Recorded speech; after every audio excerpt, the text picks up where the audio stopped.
Congressman Thomas Massie, thanks for joining us. What was your reaction to Ukrainian President Vladimir Zelinskis' speech today?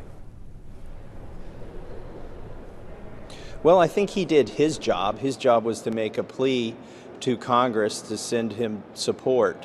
I felt like it was a little too emotional in nature. The video that he showed felt like propaganda to me. But at the end of the day, that's what he set out to do, is try to convince 535 members of Congress to send him all the support he could get. I think that the no-fly zone should be off the table. I don't think that should be something we ever consider. A no-fly zone is not like a gentleman's agreement for nobody to fly. It would actually mean U.S. forces shooting down Russian jets and further drawing us into the conflict. You talked about support. What else do you think Congress should and the administration should do to support Ukraine? Well, if they need to buy weapons from us, we could sell them weapons. We have the best weapons in the world. I don't think we should be sending money, though, to NATO countries even to subsidize socialist governments over there. The American taxpayer shouldn't be conscripted into this local issue, this local conflict.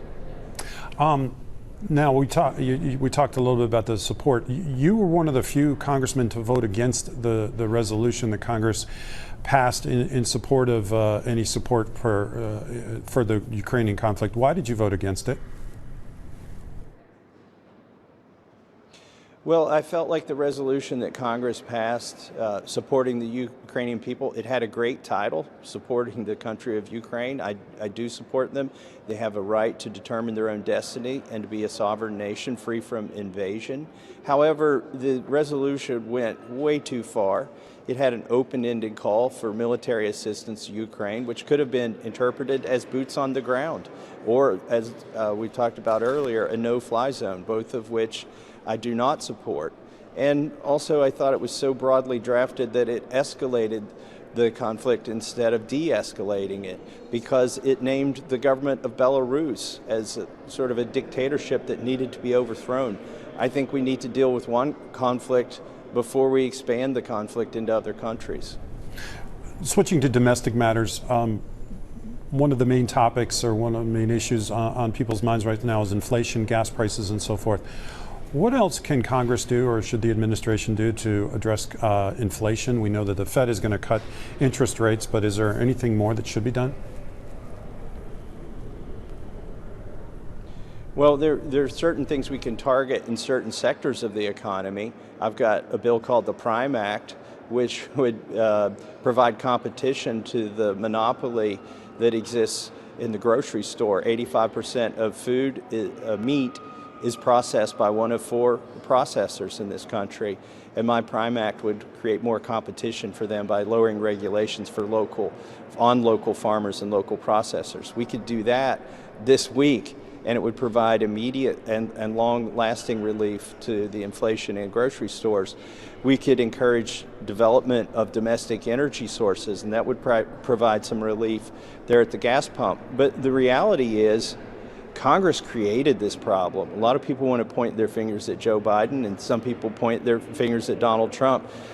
But Congress is the one who has spent $7 trillion above and beyond the budget. That's $53,000 for every household. There were some stimulus checks that went out, but the majority of that money just injected into the supply of money in this country.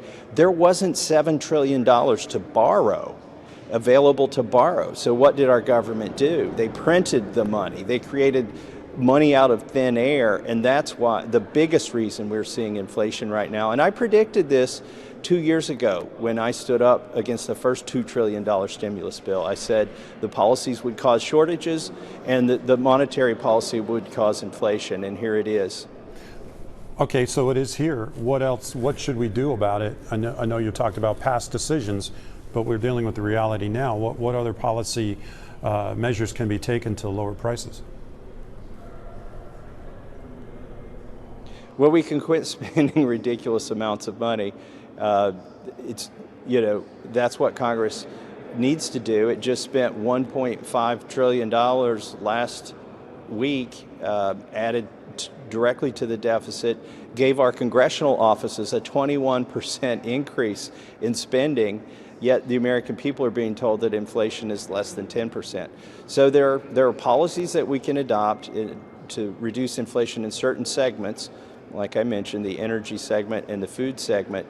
But overall, the government has devalued your dollar. The Fed has another $5 trillion on its balance sheet. It can't just take that off the balance sheet. The damage has already been done. You have sued the CDC over its mask mandate on airplanes. Can you explain that and what you're hoping to accomplish with that?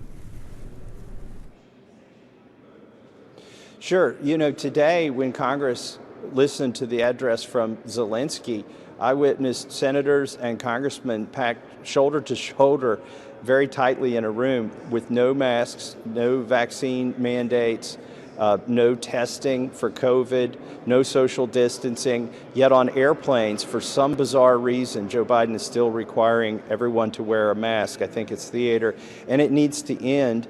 The CDC is the one who originally promulgated this rule, and they don't have the authority to promulgate that rule. And that's the subject of a lawsuit that 16 members of Congress, including Senator Rand Paul and I, filed on Monday.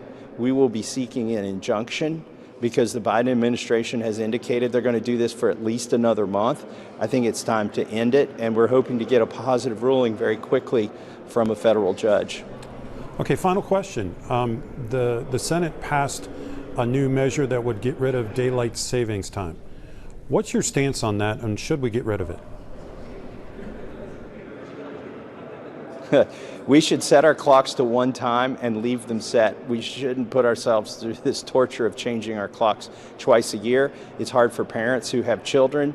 It doesn't help the school system when you do this. And it's really not necessary in a modern time. So we should eliminate the time change, whether we go toward daylight savings time or standard time. I don't care. And frankly, when I polled the public on this, 85% want to eliminate the time change. And most of them don't care which time we pick, just pick one of them. So I would support that wholeheartedly, and I'm co-sponsor of a bill to do that here in the House. Ultimately, it'll be up to the states to decide, but I think the federal government needs to lead on this. And Congress has congressional authority under the Constitution, under the Weights and Measures Clause of the Constitution. Anything I didn't ask that you wanted to add?